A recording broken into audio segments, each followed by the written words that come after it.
বিসমিল্লাহির রহমানির রহিম। হযরত মা ফাতেমা আলাইহিস সালাম এর বাগে ফাদাক খেলাফত কর্তৃক অস্বীকৃত। ঐতিহাসিক মতে জানা যায় যে বাগে ফাদাক ছিল হেজাজ ভূখণ্ডে অবস্থিত খায়বারের নিকটবর্তী একটি উর্বর ও আবাদি গ্রাম, যা ছিল মদিনা হাতে 2 বা 3 দিনের দূরত্বে অবস্থিত, যেখানে একটি সদা প্রবাহিত প্রজনন ও প্রচুর খেজুর বাগান ছিল। এই বাগে ফাদাক হযরত রাসূল আলাইহিস সালাম বিনা যুদ্ধে অগ্রবাদিতে কাছ থেকে লাভ করেছিলেন, বিধায় ইহা ছিল হযরত রাসূল আলাইহিস সালাম এর ব্যক্তিগত সম্পত্তি। ঐতিহাসিকগণের বর্ণনায় জানা যায় যে হযরত রাসূল আলাইহিস সালাম জীবনাদশায় এই বাগে ফাদাক হযরত মা ফাতেমা আলাইহিস সালামকে দান করেছিল। হযরত আবু সাঈদ খুদরি রাদিয়াল্লাহু তাআলা রেওয়াতে তাফসিরে দুরুরুল মনসুরে এই কথা বর্ণিত আছে যে সূরা বনী ইসরাঈলের 26 নং আয়াত নাজিল হওয়ার পর হযরত রাসূল আলাইহিস সালাম হযরত ফাতেমা আলাইহিস সালামকে ডাকলেন, তাকে বাদে ফাদাক দান করলেন এবং তিনিও তা গ্রহণ করলেন। হযরত রাসূল আলাইহিস সালাম যতদিন ইহদামে ছিলেন ততদিন তা হযরত মা ফাতেমা আলাইহিস সালামের হাতেই ছিল। বাগে ফাদাক দান করার পর ব্যাপারে উক্ত হাদিসটি বাজ্জার, আবু ইয়ালি ইবনে মারদুবিয়া, ইবনে আবি হাতেম তারাও এই হাদিসটি বর্ণনা করেছেন। কিন্তু হযরত রাসূল আলাইহিস সালাম এর ইন্তেকালের পর হযরত আবু বকর ও ওমর রাদিয়াল্লাহু তাআলা তাদের স্বীয় ইজতিহাদ মোতাবেক মতামত প্রদান করেন। বাগে ফাদাক ফাই স্বরূপ ঘোষণা দিয়ে হযরত ফাতেমা আলাইহিস সালাম এর কাছ থেকে নিয়ে যান এবং বাগে ফাদাক বাইতুল মালের অংশ বলে ঘোষণা দেন। হযরত ফাতেমা আলাইহিস সালাম এর জন্য প্রতিবাদ করেছিল, কিন্তু হযরত আবু বকর রাদিয়াল্লাহু তাআলা সে প্রতিবাদে কোনো গুরুত্বই দেননি। আবু বকর বাগে ফাদাক রাষ্ট্রীয়তা করে লইলেন। রাসূলুল্লাহ ইহা দান করেছিলেন তার কন্যা ফাতেমা জোহরাকে। তিনি স্বয়ং খলিফা আবু বকরের নিকট মসজিদে নববীতে নিয়ে হাজির হলেন।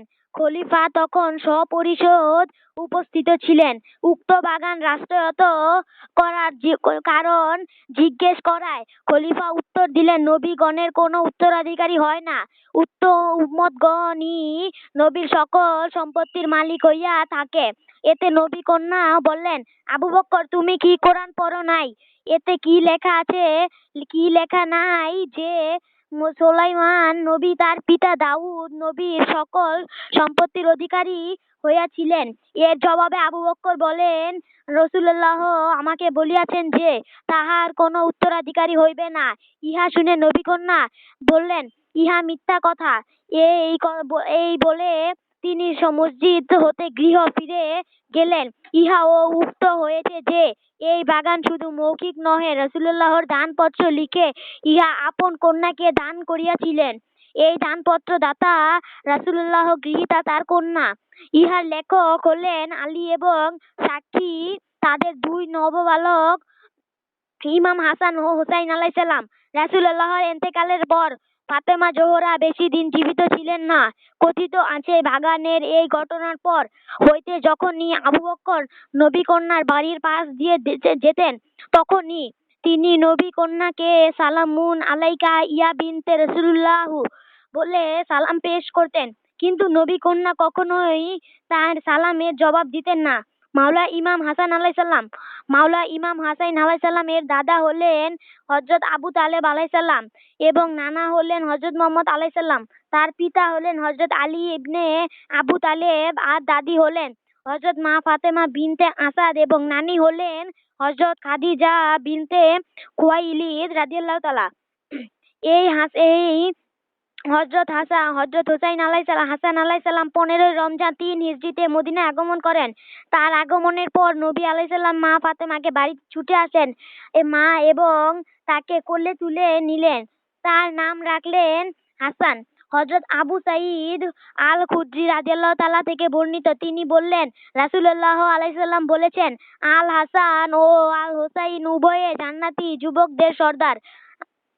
আল কোরআনে মাওলা হাসান ও মাওলা হুসাইন আলাইসাল্লাম এর মর্যাদা সম্পর্কে সূরা শুআরার প্রারম্ভে উল্লেখ করা হয়েছে। তা নিম্নে বর্ণনা করা হইল। তৈয়ব তাহের হাসান হুসাইন মুহাম্মদ রাসূলুল্লাহ প্রথম স্ত্রীর গর্ভজাত দুইটি পুত্র সন্তানকে তিনি সংসার হইতে বাল্যকালে এই বিদায় দিলেন এবং সেই স্থলে ইমাম হাসান হুসাইনকে পূর্ণরূপে গ্রহণ করিয়াছিলেন। এই জন্য তাহারা দুই ভাই হলেন ইবনে রসূল অর্থাৎ রসূল নন্দন। ইহারা হইলেন নবীর পুত্র বা সালাতের পুত্র। আমাদের বিশ্বাস মতে তাহের মাসুম হইলেও তাহাদের দুইজনকে ফাতেমার নন্দন রূপে পূর্ণ জন্মে আনিয়াছে। চরম ব্যক্তিত্ব সম্পর্ক ব্যক্তিত্বে পরিণত করিয়া নবী জাত একটি ঘাস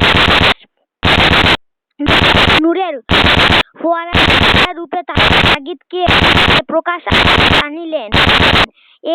এই জন্যই তাহারা হইলেন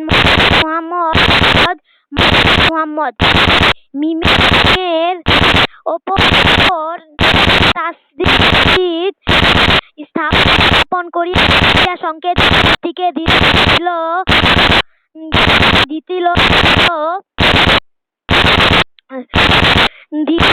বিশিষ্ট করিয়াছেন। সূরা শুআরা ইহার আরম্ভ এই রূপ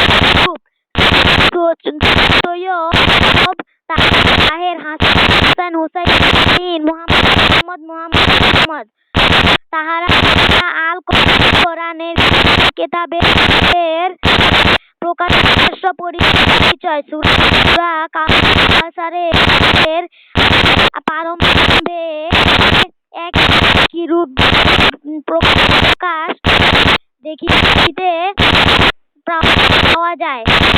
আল কোরআনে সূরা নমল এই মাওলা হাসান ও হুসাইন আলাইহিসসালাম এর বিষয়ে ইঙ্গিত রয়েছে।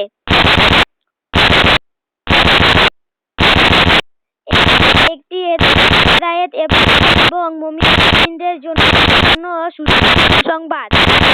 যারা সালাত দাঁড় করে এবং যাকাত দেয় তাহারা তাহাদের আখিরাতের সঙ্গে ইয়াকিন করে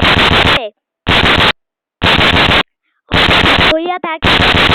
যাহারা দ্রুত ক্রমোন্নতি লাভ করিয়া চরম পর্যায়ে ভুক্ত হইয়া থাকেন তাহারা কোরআনের জ্ঞাত পরিচয় ও তাহারাই স্পষ্ট কেতাব অর্থাৎ কেতাবের অধিকারী হইয়া নিজেই কেতাব হইয়া গিয়াছেন। যেমন বিচারগণ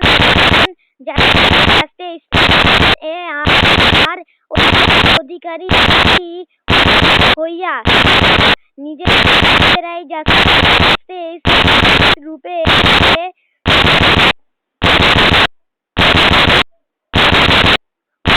গণ্য হইয়া থাকেন। এই শ্রেণীয় মানুষ স্বয়ং একটি হেদাব্বাস রাদিয়াল্লাহু তাআলা হতে বর্ণিত। তিনি বললেন, একদিন হযরত রাসূল আলাইহিস সালাম ইমাম হাসান ও হুসাইন আলাইহিস সালামকে নিজের কাঁধের ওপর বসিয়ে রেখেছিলেন। তখন এক ব্যক্তি বলে উঠল, হে বালক, কত উত্তম সোয়ারিতেই না তুমি আরোহণ করছো। তখন রাসূল আলাইহিস সালাম বললেন, আরে আরোহীও নয়, সে উত্তম বটে। হযরত আনাস রাদিয়াল্লাহু তাআলা হতে বর্ণিত আছে যে তিনি বললেন, রাসূল আলাইহিস সালাম এর সাথে আলী আলাইহিস সালাম তনয় হযরত ইমাম হোসেন আলাইহিস সালাম হতে আকৃতিতে অতীত সাদৃশ্য অন্য কারো ছিল না। তিনি আরো বললেন, হযরত ইমাম হাসান আলাইহিস সালাম সকলের চেয়ে হযরত রাসূল আলাইহিস সালাম এর সাথে অধিক সাদৃশ্য ছিলেন। আব্দুর রহমান ইবনে আবু নোম আব্দুল্লাহ ইবনে ওমর রাদিয়াল্লাহু তাআলা হতে বর্ণনা করেন যে হযরত রাসূল আলাইহিস সালাম বলেছেন, ইহার দুজন হাসান ও হুসাইন, দুনিয়াতে আমি দুটি সুগন্ধি পুষ্প বিশেষ তিরমিজির বর্ণনা, ইমাম হাসান ও হুসাইন আলাইহিস সালাম হলেন বেহেশতের যুবকদের সর্দার। হযরত ইমাম হাসান আলাইহিস সালামকে বিয়ার ষড়যন্ত্রে 28 বছর সফর 50 হিজরিতে বিষ প্রয়োগের মাধ্যমে হত্যা করা হয়। ইমাম হাসান আলাইহিস সালাম এর শেষ ইচ্ছা ছিল তার প্রিয় নানা হযরত রাসূল আলাইহিস সালাম এর পবিত্র রওজা মোবারকের সাথে চিরস্থায়িত হবেন। কিন্তু ইমাম হাসান আলাইহিস সালাম এর লাশ মোবারক হযরত রাসূল আলাইহিস সালাম এর পবিত্র রওজা মোবারকের নিকট আনা হলে মুয়াজা বিয়ার নির্দেশ মোতাবেককে তার পবিত্র লাশ মোবারকের ওপর তীর নিক্ষেপ করেছিল। মারওয়ান ও তার দলের লোকজন বললেন, আমাদের ওসমান যেখানে শয়ন করতে পারেনি সেখানে অন্য কাউকে শয়ন করতে দিব না। তখন আয়েশা রাদিয়াল্লাহু তাআলা মদিনায় ছিলেন এবং তিনি ও ইমাম হাসান আলাইহিস সালাম এর পবিত্র লাশ মোবারককে প্রতি মুনাফিক মারওয়ান ও তার দলের লোকজনের দ্বারা নিগৃহীত হবার কোন প্রতিবাদ করেননি এবং সমর্থন করিয়াছিলেন বলে জানা যায়। এবং এই রকম ইঙ্গিত হযরত আলী আলাইহিস সালাম এর খেলাফত কালে হযরত আয়েশা রাদিয়াল্লাহু তাআলা এর ক্রিয়াকর্ম হতেও পাওয়া যায়। এই ব্যাপারে ঐতিহাসিক আহসান উল্লাহ এর সাহেবের খেলাফতের ইতিহাস নামক গ্রন্থের 115 পৃষ্ঠায় লিখেছেন যে মদিনায় আমির মুয়াবিয়া শাসনকর্তা হাসানের আলাইহিস সালামের মোবারক হযরত রাসূল আলাইহিস সালাম এর রওজা মোবারকের নিকট দাফন করতে বাধা দান করল। ইমাম হুসাইন আলাইহিস সালাম সেখানেও দান করবার জন্য প্রস্তুত হলেন। উত্তেজিত লোকজন জানাজার নামাজে সমবেত লোকগণের উপর বৃষ্টিধারার মতো তীর বর্ষণ করতে লাগলো। অবশেষে ইমাম হাসান আলাইহিস সালাম এর শেষ উপদেশ স্মরণ করে ইমাম হুসাইন আলাইহিস সালাম এর যুদ্ধ করবেন ভেবে ও রণখাদ্য দিলেন এবং তার দ্বিতীয় ওসিয়ত মোতাবেক জান্নাতুল বাকিতে লাশ দাফন করা হলো। এই মর্মান্তিক ঘটনার পর অত্যন্ত মনোকষ্ট পেয়ে হযরত ইমাম হুসাইন আলাইহিস সালাম সপরিবারে মদিনা ত্যাগ করে মক্কা শহরে গিয়ে অবস্থান করতে লাগলো। ইমাম জয়নুল আবেদিন আলাইহিস সালাম। হযরত ইমাম জয়নুল আবেদিন আলাইহিস সালাম 15ই জমাদিউল আউয়াল 38 হিজরি 21 অক্টোবর 658 খ্রিস্টাব্দে পিতা মাওলা হোসাইন আলাইহিস সালাম ও মাতা হিজরি 21 হযরত শাহার বানু রাদিয়াল্লাহু তাআলার ঘরে আগমন করেন। উমাইয়া খেলাফতের অত্যাচারী শাসক ওয়ালিদ বিন আব্দুল মালিক তার ষড়যন্ত্র ও নির্দেশ হিশাম বিন আব্দুল মালিক 95 হিজরি 25 মুহররম তাকে বিষ প্রয়োগ করে হত্যা করে। তাকে জান্নাতুল বাকিতে মাওলা হাসান আলাইহিস সালামের রওজা মুবারকের পাশে দাফন করা হয়। মাওলা ইমাম বাকের আলাইহিস সালাম। হযরত ইমাম বাকের আলাইহিস সালাম পহেলা রজব 97 হিজরি 12ই মে 677 খ্রিস্টাব্দে পিতা মাওলা জয়নুল আবেদিন ও মাতা উম্মে আব্দুল্লাহ রাদিয়াল্লাহু তাআলার ঘরে আগমন করেন। অত্যাচারী শাসক আব্দুল মালিকের শাসন আমলে 114 হিজরি 7 জিলহজ তাকে বিষ প্রয়োগ করে হত্যা করা হয়। তাকে জান্নাতুল বাকিতে ইমাম জয়নুল আবেদিন আলাইহিস সালাম এর রওজা মোবারকে দাফন করা হয়। মাওলা ইমাম জাফর সাদিক আলাইসাল্লাম। হযরত ইমাম জাফর সাদিক আলাইসাল্লাম 17ই রবিউল আউয়াল 83 হিজরি 24 এপ্রিল 702 খ্রিস্টাব্দ। পিতা ইমাম মুহাম্মদ বাকের আলাইসাল্লাম ও মাতা উম্মে ফারওয়ার ঘরে আগমন করেন। আব্বাসীয় খলিফাদের মধ্যে সবচেয়ে নিষ্ঠুর, অত্যাচারী, নিকৃষ্ট প্রতিহিংসাপরায়ণ ছিল খলিফা মানসুর ইমামকে খুব কঠোর নিয়ন্ত্রণের মধ্যে রেখেছিল। তার পিছনে গোয়েন্দা লাগানো হয়েছিল। ইমামের প্রতি সমর্থন মানসুরের হিংসার কারণ ছিল। অবশেষে তাকে 147 হিজরি 5 শাওয়াল 20 প্রয়োগ করে মারা হয়। তাকে জান্নাতুল বাকিতে ইমাম বাকের আলাইসাল্লামের রওজার পাশে দাফন করা হয়। মাওলা ইমাম মুসা কাজিম আলাইসাল্লাম। হযরত ইমাম মুসা কাজিম আলাইসাল্লাম 7 সফর 129 হিজরি 10 নভেম্বর 745 খ্রিস্টাব্দে পিতা মাওলা ইমাম জাফর সাদিক আলাইসাল্লাম ও মাতা হামিদাহর ঘরে আগমন করেন। খলিফা হারুনের নির্দেশে ইমাম সাহেবকে ফাজল ইবনে রাবির কারাগারে রাখা হয়। অন্তঃপর কিছুক্ষণ পর ইয়াহিয়ার কারাগারে প্রেরণ করা হয়। সেখানে কিছুদিন কারারুদ্ধ থাকার পর সান্দি ইবনে শাহকের কারাগারে স্থানান্তর করা হয়। এখানে সান্দি ইবনে শাহাক তাকে বিষ প্রয়োগ করে হত্যা করা হয়। তিনি 183 হিজরির 25 রজব শহীদ হন। মাওলা ইমাম আলী রেজা আলাইসাল্লাম। মাওলা ইমাম আলী রেজা আলাইসাল্লাম 11 জিলকদ 148 হিজরি 1 জানুয়ারি 766 খ্রিস্টাব্দে ইমাম মুসা কাজিম আলাইসাল্লাম এর মাতা নাজমা রাদিয়াল্লাহু তাআলার ঘরে আগমন করেন। আব্বাসীয় খলিফা মামুনের রাজত্ব কালে ইমামের সমর্থন মান সম্মান বৃদ্ধি পায়। এতে মামুন প্রতিহিংসা পরায়ণ হয়ে উঠে। দলে দলে জনগণ ইমাম সাহেবের নিকট আশ্রয় নিতে থাকে। খলিফা মামুন ভয়ে ভীতু হয়ে পড়ে। অবশেষে ইমামকে বিষ প্রয়োগ করে হত্যার সিদ্ধান্ত গ্রহণ করে। কারণ মামুন উপলব্ধি করে তিনি থাকলেও তার খলিফা হিসেবে সমর্থন আদায় এবং নেতা হিসেবে টিকে থাকার কঠিন হবে। তাই 203 হিজরির সফর মাসের শেষ দিকে তাকে বিষ প্রয়োগ করে হত্যা করা হয়। খলিফা হারুনের কবরের সম্মুখে ইমাম রেজা আলাইসাল্লামকে সমাধিস্থ করা হয়। মাওলা ইমাম মুহাম্মদ তাকি আলাইসাল্লাম। মাওলা ইমাম মুহাম্মদ তাকি আলাইসাল্লাম 10 রজব 195 হিজরি 12 এপ্রিল 811 খ্রিস্টাব্দে আগমন করে। আব্বাসীয় খলিফাদের সবাই ইমামগণের কর্মকাণ্ডের প্রতি ভীত ছিল। তাদের ভয় ছিল খেলাফতি চলে যাবে।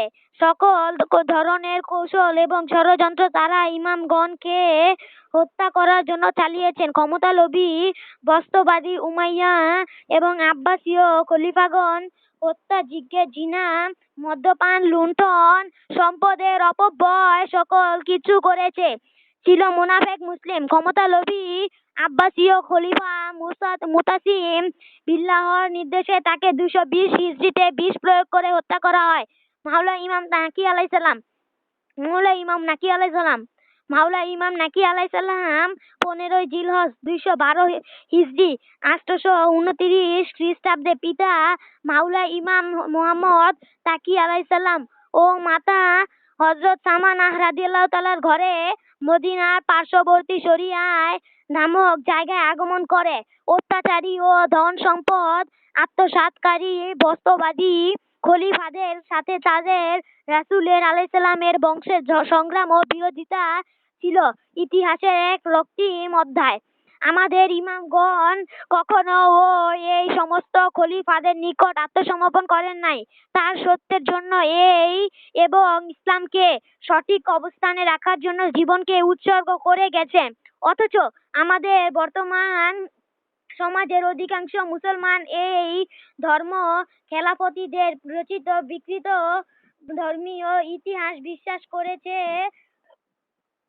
আর তাদেরকে উত্তর সুরি রূপে আহলে বাইতের অনুসারী অলি রূপে বিরোধিতা করেছে ও ক্ষমতা হারানোর ভয়ে অবশেষে মোতাসেমের খেলাফতকালে 254 হিজরিতে 3রা রজব তাকে বিষ প্রয়োগ করে হত্যা করা হয়। তাকে তার নিজ গৃহে দাফন করা হয়। মাওলা ইমাম আশকারি আলাইহিস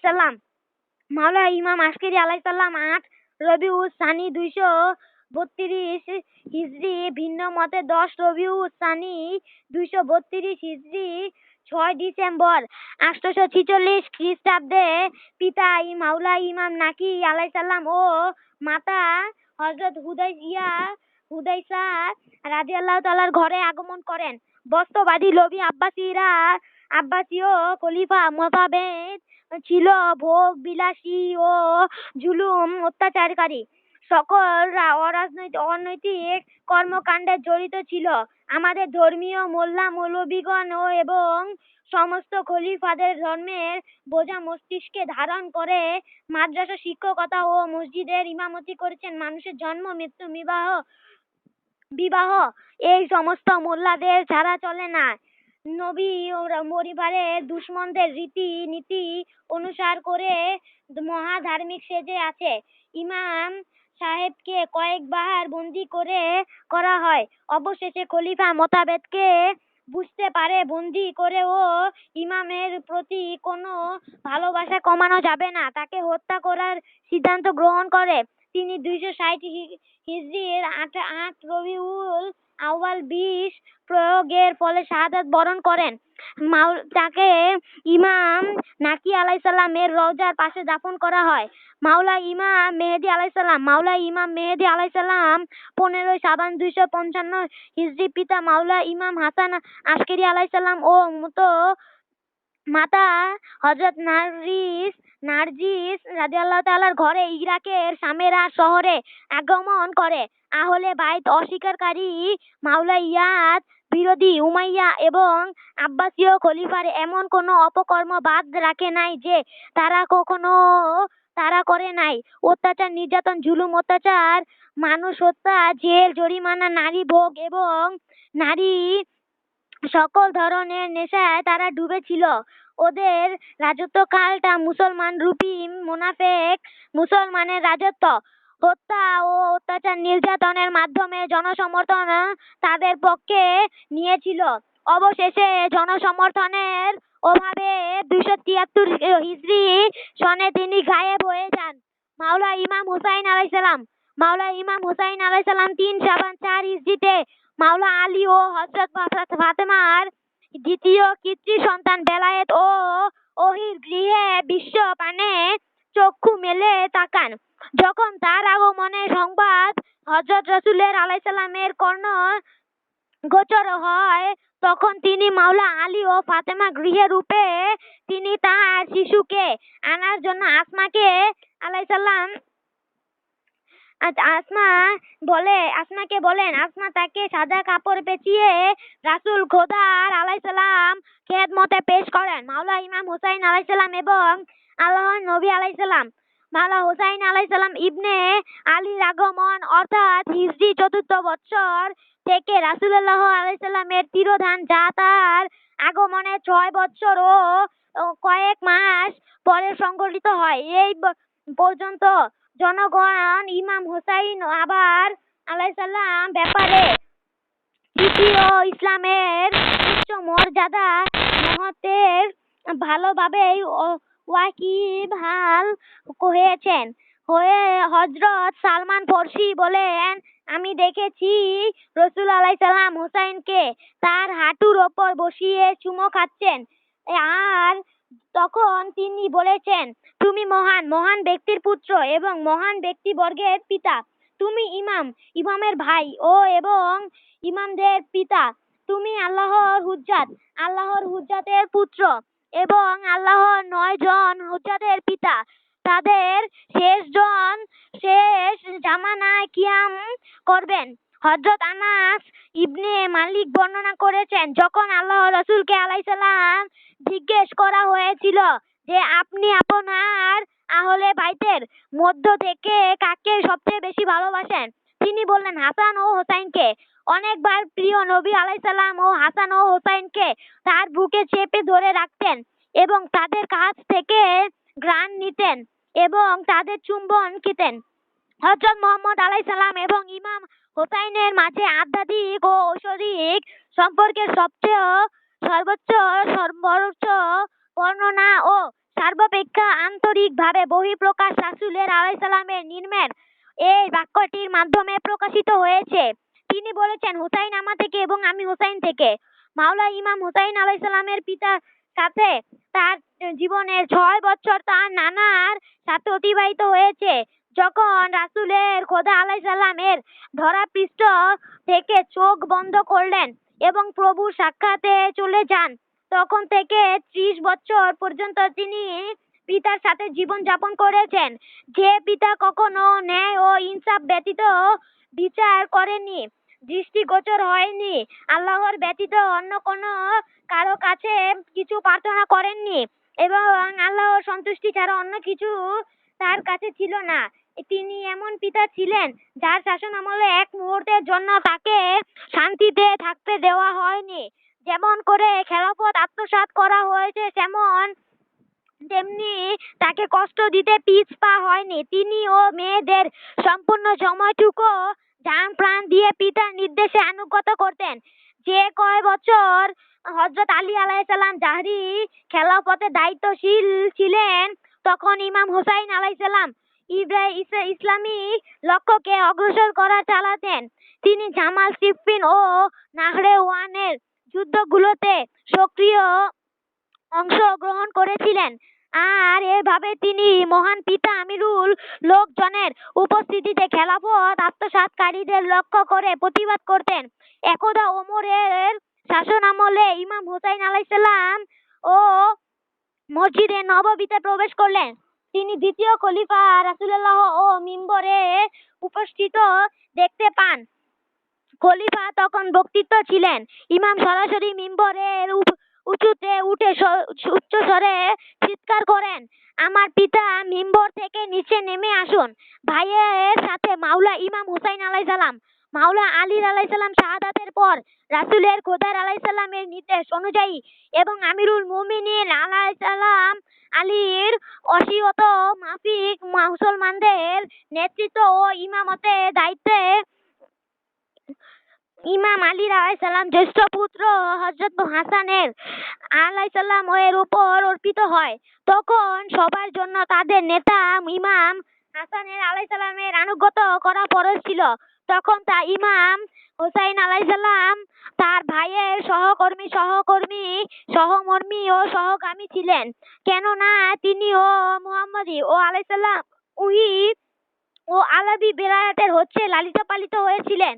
অনুরূপভাবে দেখা যায়, যখন ইসলাম ও মুসলিম সমাজের বৃহত্তর স্বার্থে এবং মহান আল্লাহর নির্দেশে ইমাম হাসান আলাইহিসসালাম মুয়াবিয়ার সাথে সন্ধি করতে বাধ্য হয়েছিল এবং এত সব কষ্ট ও মর্মব্যথা সহ্য করেছিলেন, তখন ইমাম হাসান আলাইহিসসালাম ভাইয়ের কষ্টের সাথে শরীক হয়েছিলেন।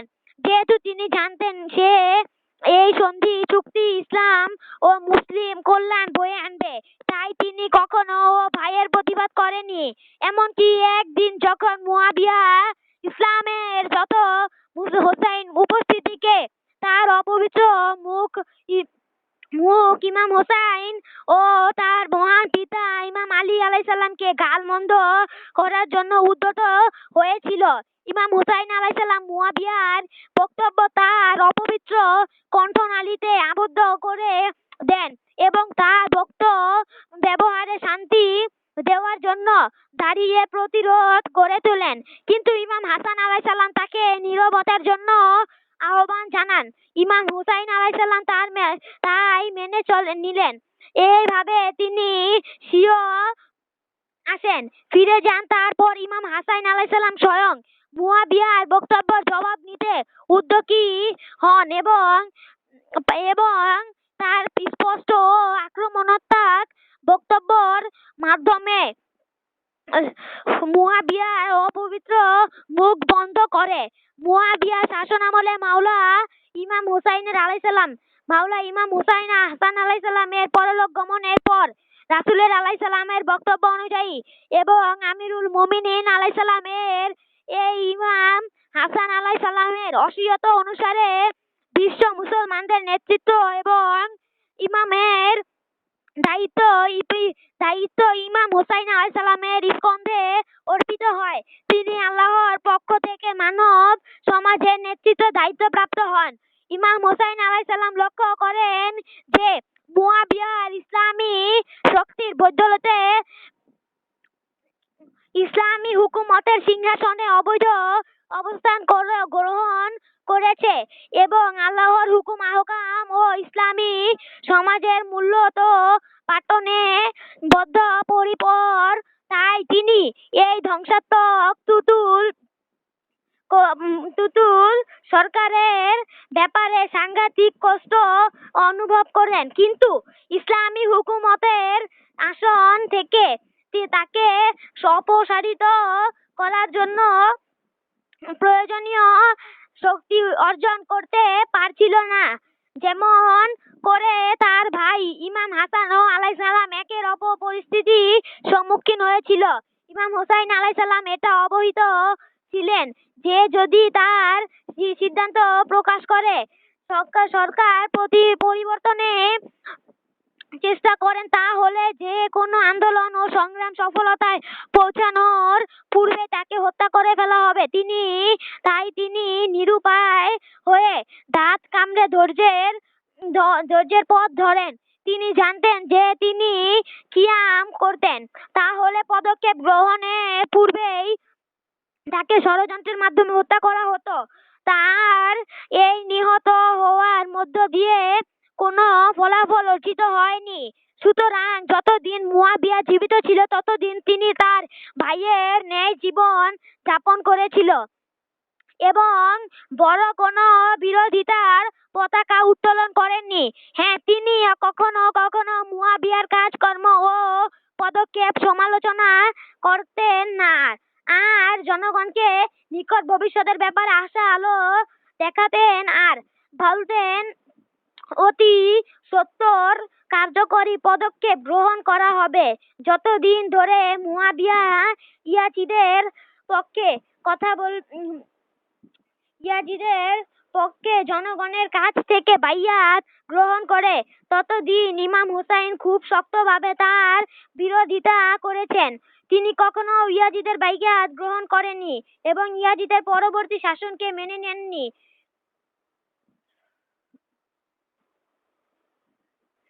এমনকি তিনি কখনো কখনো মুহাম্মদের সাংঘাতিক কথা শুনিয়েছেন এবং তার কাছে মারাত্মক পত্র লিখেছেন।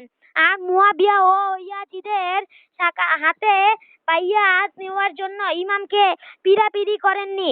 এভাবেও ইমাম মুয়াবিয়ার মৃত্যু পর্যন্ত দায়িত্ব পালন করে এসেছিলেন। ইমাম হুসাইন আলাইসাল্লাম ছিলেন মুহাম্মদ আলাইসাল্লামের জান।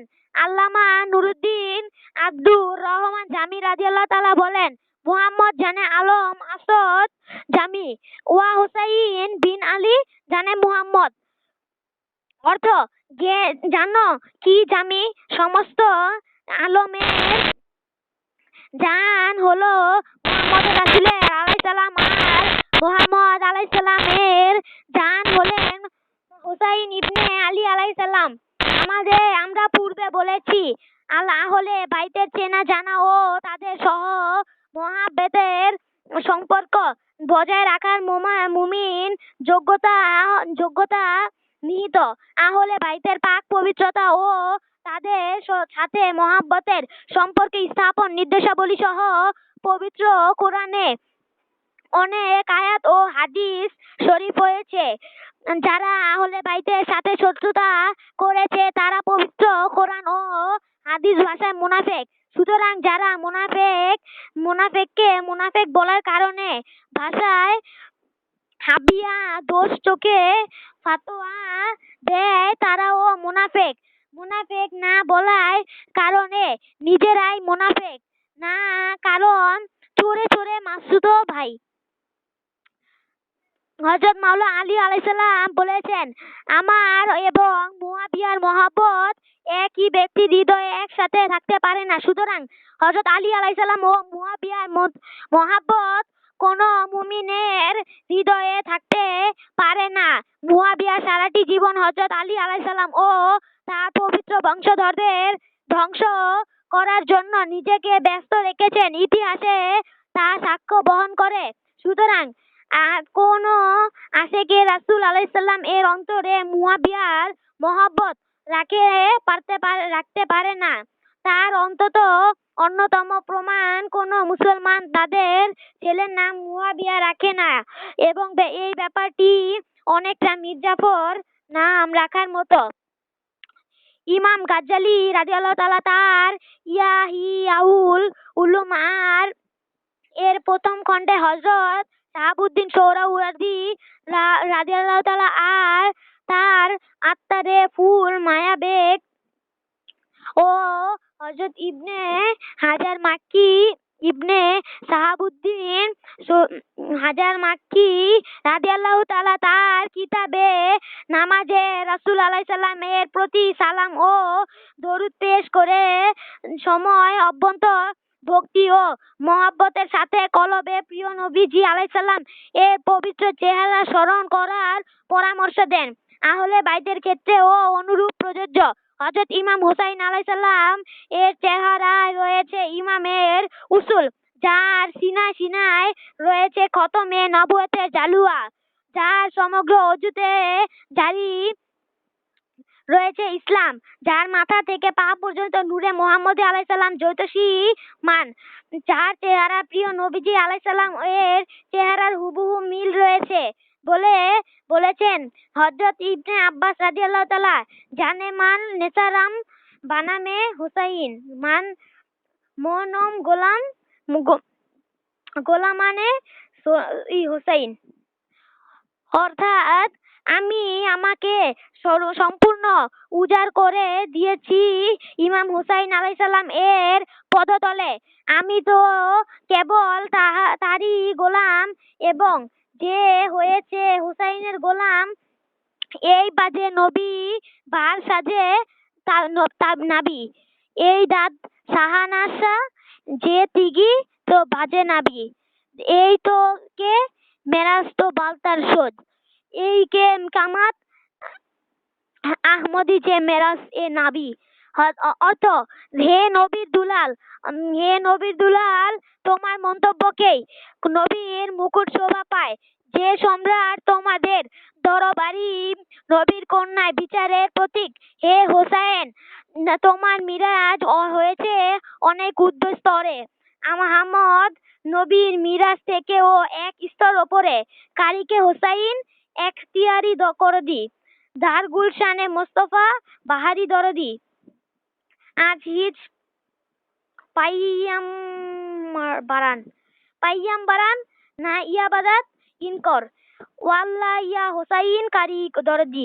অর্থ, হে হোসাইন, যে কাজ তুমি আঞ্জাম দিয়েছ তা দিয়ে মোস্তফার ফুল বাগিচায় বসন্ত এনে দিয়েছ। কোন পায়গাম্বর যে কাজ করার সুযোগ পায়নি, খোদায় কসম ও হোসাইন, তুমিও সে কাজ সম্পূর্ণ করেছ। দিওয়ান এ হই খাজা মাইনুদ্দিন চিশতি রাদিয়াল্লাহু তাআলা। এই সেই ইমাম হুসাইন ইবনে আলী আলাইহিস সালাম, যিনি কারবালার প্রান্তরে আমারা সন্ততি পরিবার পরিজনকে আল্লাহর পথে কোরবান করে তিনি বিশ্বাসী বিবেককে চোখে আঙ্গুল দিয়ে দেখিয়ে দিয়েছেন যে তার সমস্ত দেহ তলোয়ারের আঘাতে জর্জরিত হোক। ইমাম আলী আকবরের দেহের ওপর ঘোড়া চালিয়ে ছিন্ন ভিন্ন করা হোক, প্রাণাধিক সখিনা এতিম হোক, সবকিছু তিনি সহ্য করতে পারবেন। কিন্তু সরাবি চরিত্রহীন লম্পট ইমামের দুশমন মুয়াবির পুত্র ইয়াজিদের হাতে প্রিয় নানা মুহাম্মদুর রাসূলুল্লাহ আলাইহি ওয়াসাল্লাম এর দ্বীন ও ইসলামকে তুলে নিতে পারবে না, ইসলামের ঝান্ডাকে বুলন্দিত হতে দিতে পারে না। বেজেছে নাকড়া, হাকে নকিবের তুর্য, হুশিয়ার ইসলামের ডুবে ডুবে তুর্য, জাগো উঠো মুসলমান, হাগো হায়দারি হাক, শহীদের রক্তে লাল লাল হয়ে যাক, হাক্কো হায়দারি হাক, হাকো হায়দারি হাক, শহীদের রক্তে লালো লাল লাল হয়ে যাক। কারাবালার ঘটনায় বাহ্য দৃষ্টিতে ইয়াজিদের জয় হলেও মূলত জয় হয়েছিল ইমাম হোসাইন আলাইহিস সালামের। দৈহিকভাবেই ইমাম হয়তো পরাস্ত হইতে হয়েছিলেন, কিন্তু ইমাম অন্যায় ও জুলুমের বিরুদ্ধে মাথা নত না করা কিয়ামত পর্যন্ত সভ্য ও ন্যায়ের সংগ্রাম ও জয়কে প্রতিষ্ঠিত ও নিশ্চিত করে গেছেন। ইমাম হুসাইন ইবনে আলাইহিস সালাম এবং তার এ মহতী কোরবানি রাজনৈতিক কারণে কোনো নয়, এমনকি কোনো নির্দিষ্ট গোত্র বা জাতির জন্যই নয়, বরং এই বলিদান যেন সমগ্র বিশ্ব মানব জাতির জন্য হক ও ন্যায় প্রতিষ্ঠার জন্য, কুফরি ও জুলুমের বিরুদ্ধে কিয়ামত পর্যন্ত মজলুম ও নিপীড়িত মানুষের কুলন্দ আওয়াজ। কে বলে ইমাম হুসাইন আলাইহিস সালাম নিহত হয়েছেন? কতলে হুসাইন আসল में मरोगे यादी जिदा है, ইসলাম জিন্দা হতা হয়, মার কারাবালা কি বাদ।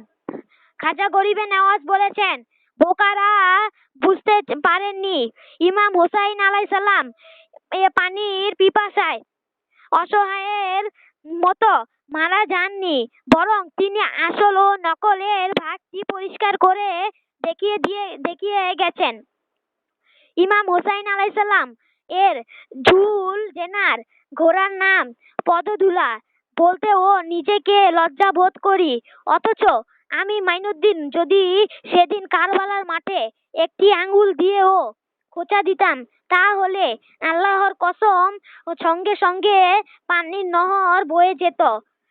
পৃথ্বীরাজ যখন খাজা গরিবে নওয়াজ রাদিয়াল্লাহু তাআলা এর পানির বন্ধ করে দিল, তখন গরিব নওয়াজ হুক্কার ছেড়ে বলেছিলেন, ওহে ইয়াজিদের বাচ্চা, তুই কি এটা কারাবালার পেয়েছিস?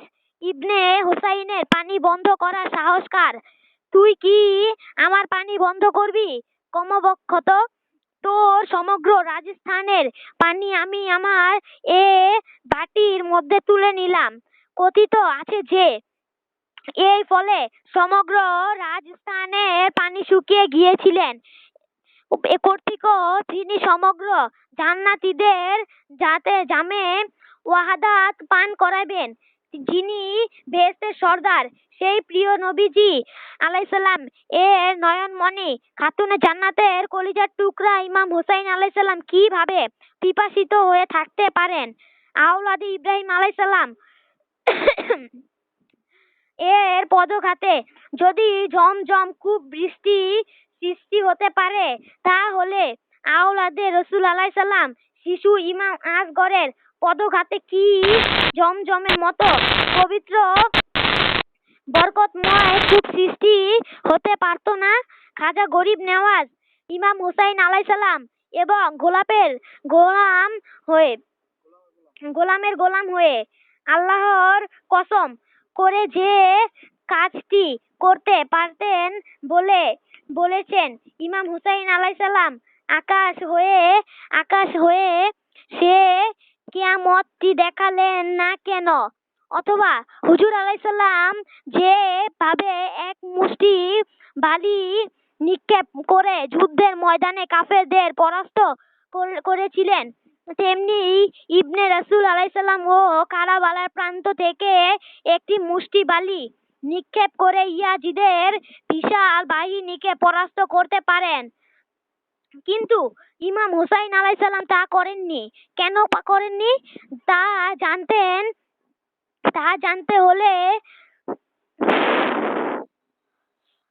তা জানতে হলে আহলে বাইতকে বুঝতে হবে, প্রিয় নবীজি আলাইহিস সালাম এর আদর্শকে জানতে হবে, ইসলামের আধ্যাত্মিক মূল্যবোধ গুলোকে জানতে হবে। ধৈর্য ও সবরের অগ্নি পরীক্ষায় আল্লাহর রেজা বন্দির উপর ইমাম ছিলেন সন্তুষ্ট। ইন্নাল্লাহা মাআস সাবিরিন, আল্লাহু ওয়ালাদের ধৈর্যের চরম পরীক্ষায় তিনি জয়ী হয়েছিলেন। নিজের জীবন দিয়ে তিনি দ্বীন এবং সত্যকে প্রতিষ্ঠিত করে গেছেন। তাই জনক কবি বলে গিয়েছেন, কাটায়া সেরকো সিজদে মে এহি উম্মত কি জাতির খাতির। হোসাইন আগার শौक আছে ছেড়ো কাটাতে, তো হাম আজ শানসে ছেড় নেহি উঠা দেখতে। অর্থাৎ ইমাম হুসাইন আলাইহিস সালাম যদি আল্লাহর রাহে নিবেদিত ভাবে সেদিন ছেড় না কাটতেন, তাহলে উম্মতের মুহাম্মদী আলাইহিস সালাম মর্যাদার সাথে কোনো দিনও মাথা তুলতে পারতেন না। তাই খাজা গরিবে নওয়াজ বলেছেন, শাহ আস্ত হুসাইন, বাদশাহ আস্ত হুসাইন, দিন আস্ত হুসাইন, দিন পানা আস্ত হুসাইন, ফেরওয়ান নাদ্দাদ হস্ত দরে দস্তে ইয়াজিদ, হক্কাকে বেনায়ে লা ইলাহা আস্ত হুসাইন। অর্থাৎ আধ্যাত্মিক জগতের সম্রাট হলেন হুসাইন, বাদশাহ হলেন হুসাইন, ধর্ম হলেন হুসাইন আলাইহিস সালাম, ধর্মের রাষ্ট্রদাতা হলেন হুসাইন আলাইহিস সালাম। দিলেন মাথা, না দিলেন হাত ইয়াজিদের হাতে। সত্য তো ইহাই যে লা ইলাহা সমস্ত স্তম্ভ হলেন হুসাইন আলাইহিস সালাম। আল্লাহ তাআলা নবীজি আলাইহিস সালাম আহলে বাইতকে ভালোবাসা, তাদের প্রতি দরদ ও সালাম পেশ করা মুসলমানদের জন্য অবশ্যই কর্তব্য করে দিয়েছেন। নামাজের প্রতি দরদ ও সালাম পেশ না করলে নামাজি হবে না। অথচ ভাবতেই অবাক লাগে, এক শ্রেণীর মুসলমান নামধারী মুনাফেক সেদিন কারবালার ময়দানে নবীজি আলাইহিস সালাম এর ওপর বংশধরদের সমূলে ধ্বংস করার উদ্দেশ্য ইতিহাসে জঘন্যতম রক্তের হোলি খেলায় মেতে উঠেছিল। সেদিন দুধের মাসুম বাচ্চাটিকে রেহাই দেওয়া হয়নি। বর্ষার আঘাতে রক্ত টুকরো টুকরো করে ঘোড়ার বদলতে নিষ্পেষিত করেছিল। কারবালার প্রান্তরে ইমাম হুসাইন আলাইহিস সালামকে বধ করতে দেরি হচ্ছে দেখে সেনাপতি ওমর বিন সাদ সৈন্যদের উদ্দেশ্য বলেছিল, দেখো সৈন্যগণ, হুসাইনকে তাড়াতাড়ি হত্যা করতে হবে, যাতে আসরের নামাজ কাজা না হয়। কি সাংঘাতিক নামাজি, আত্মগ্রহী আরো ধর্মগ্রহী কাকে বলে? উমাইয়া ও আব্বাসীয়দের বদল লইতে আমরা এমন এক উদ্দেশ্য ও মূল্যবোধহীন ধর্ম অভ্যস্ত হয়ে পড়েছি। অর্থাৎ এমন এক মিথ্যার ধারণা আমাদের মস্তিষ্ককে ঢুকিয়ে দেওয়া হয়েছে যে সারা বছর অন্যায় অত্যাচার করে, ঘুষ রেশওয়াত দেখে জেনা ব্যভিচার করে ও নিয়মিত আনুষ্ঠানিক ইবাদত করলে, মৌসুম মোতাবেক শবে কদরে বা শবে বরাতে বা খতম ও তারাবিতে বেশি বেশি নামাজ পড়লে, অথবা জীবনে যদি একবার হজ করতে পারলে তো কথাই নেই, সারা জীবন গুনাহ খাতা একই দিনে মাফ করিয়ে নেওয়া যায়। সুতরাং বয়স থাকতে থাকতে যত পার মৌজ করে নাও, আর যদি তা না পারো তাহলে মসজিদের ইমাম সাহেবের মতো আসনে ও মৃত্যুকালে তাকে ডেকে নাও, তাওবাতুন নাসুহা পড়ে নিলেও বেহেশতের আর যাওয়া কোথায়? ধর্ম সম্পর্কে এক অদ্ভুত মন মানসিকতা আমাদের মধ্যে বিরাজ করেছে, যা সাধারণত ধর্মপ্রাণ মানুষকে আসল ধর্মের কাছে ও ঘেঁষতে দিচ্ছে না।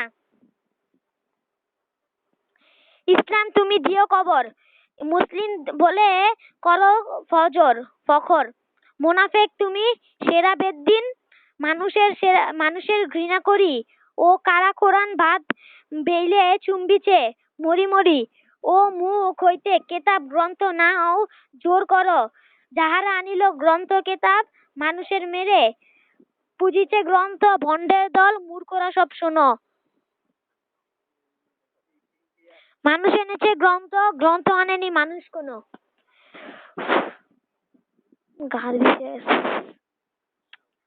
আল ইসলামুল দিনুল ফিতরত, অর্থাৎ ইসলাম হচ্ছে স্বভাব সুন্দর ধর্ম।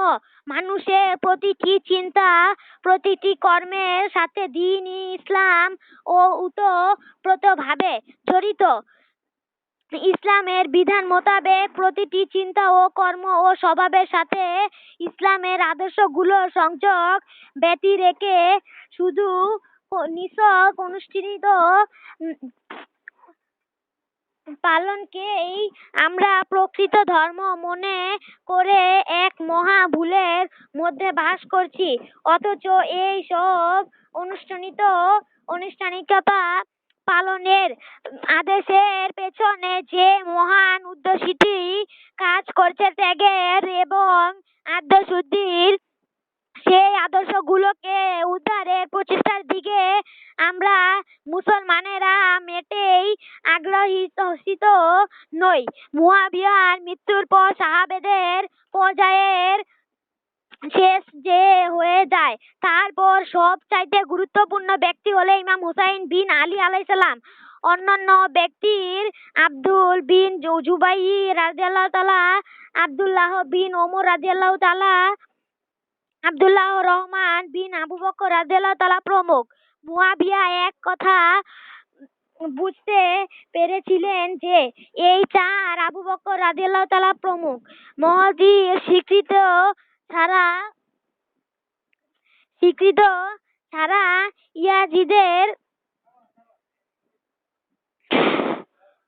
ইয়াজিদের ভিতর নড়বড়ে। ইয়াজিদের ব্যাপারে তাদের স্বীকৃতি লাভে মৃত্যুর পর্বে তিনি এদের ব্যাপারে ইয়াজিদকে হুঁশিয়ার এবং ওসিয়ত করে যান, প্রিয় বৎস, আমি সমস্ত আরবদেরকে তোমার স্থলা বিচিত্রির ব্যাপারে যাত্রী রাজি করিয়াছে, কিন্তু এই চারজনকে কিছুতেই রাজি করাতে পারেনি। এই চারজনের ব্যাপারে আমি শঙ্কিত। তাদের মধ্যে রাসূল আলাইহিস সালাম এর সাথে ঘনিষ্ঠ সম্পর্ক ও উন্নত যোগ্যতা চরিত্রের জন্য হুসাইন বিন আলী অত্যন্ত জনপ্রিয় ও শ্রদ্ধাভাজন। আসসালামু আলাইকুম।